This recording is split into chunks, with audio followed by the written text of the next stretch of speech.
Based on information in the previous presentation offered by McGinnis and Schroeder, we know that human behaviors are one of the principal determinants of human well-being. Principal among these behaviors are smoking, diet, exercise, and alcohol use. To understand how we might reduce inequalities in life expectancy and other measures of well-being, it will first be important to understand more about what behavior is and where it comes from. Not all behaviors are necessarily associated with reduced well-being. Some are associated with enhanced well-being. Let's think about some different types of behaviors and what they might have in common. Smoking cigarettes is the behavior that has been shown to have some of the most powerful effects on rates of heart attacks and lung cancer, and as a consequence on life expectancy.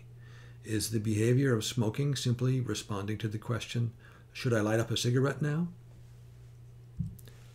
When food is available to us, we often select the food, both the type and the amount, and we then go through the process of eating it. Do we consciously consider each of these steps and their consequences? From entering kindergarten to the time we step out of the educational environment, we are repeatedly making choices on how we should allocate our time, energy, and attention. How we make these choices will have direct effects on the quality and extent of our educational attainment. By comparison, sitting down at the piano to play a difficult piece of music seems to be a form of behavior that is fully under our conscious and rational control. Or is it? How should we understand human behavior? What aspects do different forms of behavior have in common? As a first step, let's look at two ways of defining behavior in the human context. The Oxford English Dictionary defines behavior as the manner of conducting oneself in the external relations of life. The American Psychological Association defines behavior as the actions by which an organism adjusts to its environment. While these two definitions differ somewhat, they have important aspects in common. Clearly, behavior involves taking action, and that action is in response to a stimulus we perceive. This would seem to be the case in each of the behaviors we considered above: smoking, eating, pursuing an education, and playing music. Does the stimulus always come from the external environment in order for our actions to be considered behavior? Smoking a cigarette clearly involves taking an action.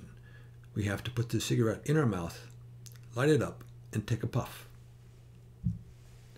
When we light up a cigarette, are we responding to a stimulus?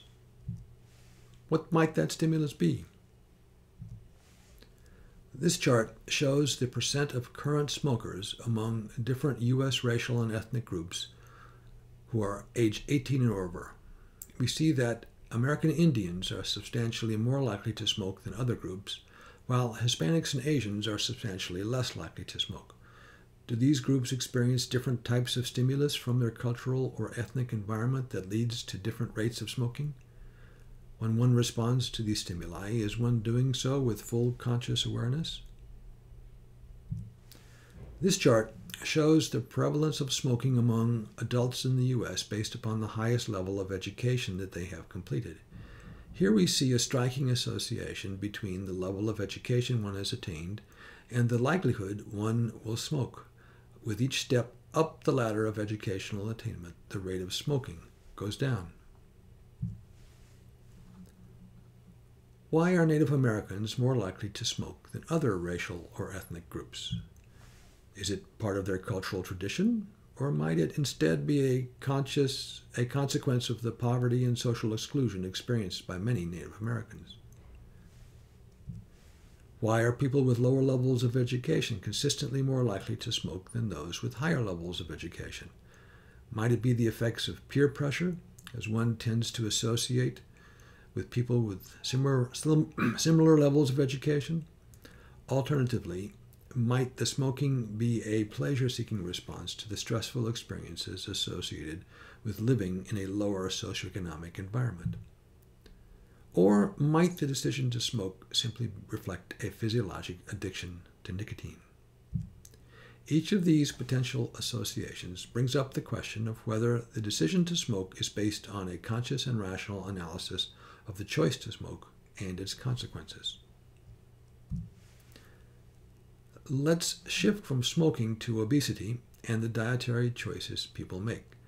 This chart shows the prevalence of obesity among men and women in the United States for the periods 1988 through 1994, shown in blue, and 2005 through 2008, shown in green.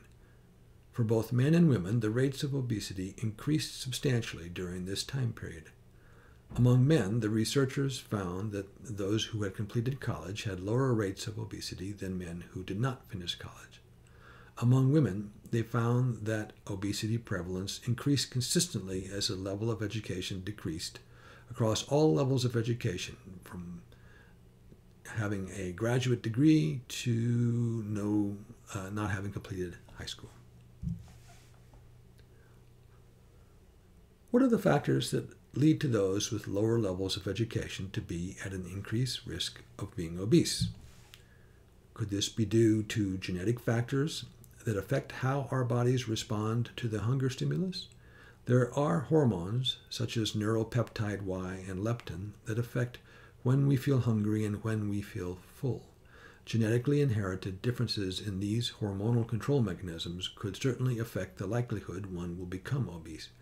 However, it is highly unlikely that we will find genetic differences among people based on the level of education they have completed. Might there be cultural patterns of food selection that people of different educational backgrounds learn as they grow up, and that affect the type and quantity of food they eat? This is certainly a possibility. Might people of differing socioeconomic backgrounds grow up in and live in different food environments, with differing availability of fast food and healthy foods? Research has confirmed that this association is certainly accurate. This leaves us with the question as to whether the amount and type of food people of differing cultural and socioeconomic backgrounds eat is under their conscious control. Do they make a rational analysis of what and when they eat, or do they act based on habit? Whether it is due to smoking, diet, and obesity, or other factors, research has consistently shown that people with higher levels of education experience many forms of greater well-being. These include higher income and lower rates of diseases such as high blood pressure, cardiovascular disease, diabetes, and kidney disease, and we know they also enjoy an additional benefit. They live longer. This chart shows how many additional years a 25-year-old man or woman in the U.S. can expect to live beyond age 25, based on his or her level of educational attainment. Once again, we see that with each step up the ladder of educational attainment, people on average will live longer. This is true both for men and for women. If behavior is, as the Oxford Dictionary suggests, one's manner of conducting oneself in the external relations of life, what types of external stimuli are people responding to when they approach their educational opportunities from kindergarten through high school and beyond?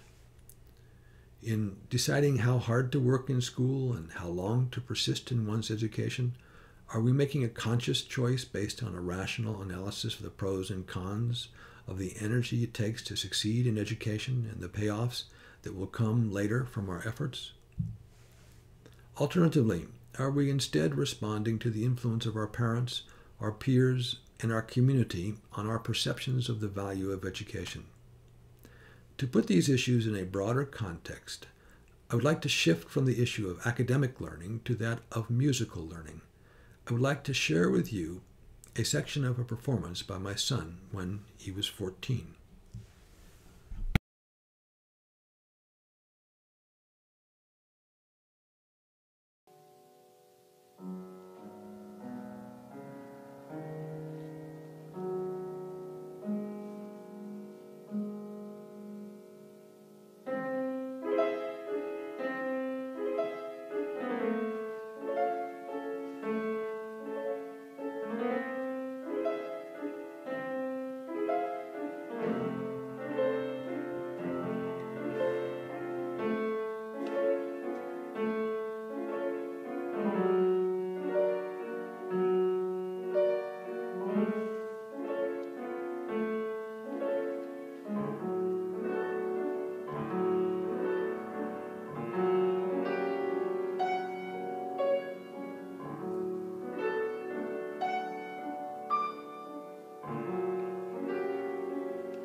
How are we to understand the behavior my son exhibited when he played this musical selection? Using the American Psychological Association's definition, behavior is the actions by which an organism adjusts to the environment. The environment he was adjusting to was the final recital at his music summer camp. The action was playing the music. Was this a conscious action? Was it intentional? Was it rationally thought out and controlled? He certainly was aware of the piece he had chosen to play, of the stress of playing before an audience, and of how the piano works. However, when we look at his hands and his fingers playing the rapid sequence of notes that represents the struggle between the cat and the mouse, it seems clear that his conscious brain let go, and his musical memory, coupled with the neurobiological memory of what finger goes where and when, took over. Yes, he was in conscious control of playing his recital, but he did so by letting go of conscious control and invoking neurobiological mechanisms he had internalized through hours of practice. In his book, Thinking Fast and Thinking Slow, psychologist Daniel Kahneman reports that psychologists have been thinking about these issues for quite some time and have identified two different ways in which we think. The first type of thinking, which they refer to as System 1 thinking, operates automatically and quickly with little or no effort and no sense of voluntary control. This is what Kahneman refers to as thinking fast. By contrast, the slower System 2 thinking allocates attention to the effortful mental activities that demand it, including complex computations. To illustrate these different ways of thinking, Kahneman asks us to think about two arithmetic problems. When asked, what is 2 plus 2? We know the answer right away. It is 4. We learned that a long time ago at some point in our childhood. The answer is part of our memory. We've internalized it. By contrast, when asked, what is 17 times 24? We have to stop and do a conscious, step-by-step analysis of the problem. Kahneman goes on to describe the different characteristics of these two types of thinking. He says, System 1 has learned associations between ideas. It has also learned skills such as reading and understanding nuances of social situations. The knowledge is stored in memory and accessed without intention and without effort. Talent has similar effects. By contrast, the highly diverse operations of System 2 have one feature in common. They require attention and are disrupted when attention is drawn away. System 1 runs automatically. System 2 is mobilized when a question arises for which System 1 does not have an answer. In summary, most of what you, your System 2, think and do originates in your System 1, but System 2 takes over when things get difficult, and it normally has the last word. It would seem that for each of the behaviors described above, smoking, selecting the food we eat, pursuing an education, and playing music, we involve both System 1 and System 2 thinking. Often we rely on the faster System 1 to determine our response based on patterns we have memorized and internalized previously. Even when we have internalized certain behaviors in our System 1, our System 2 still has the capacity to change the memory and alter our behavior, whether this involves consciously deciding to change the pattern of what we eat from what we've done before, or to change the fingering of a particularly difficult passage in a piece by Copland. All it takes is focused effort, hard work, and practice.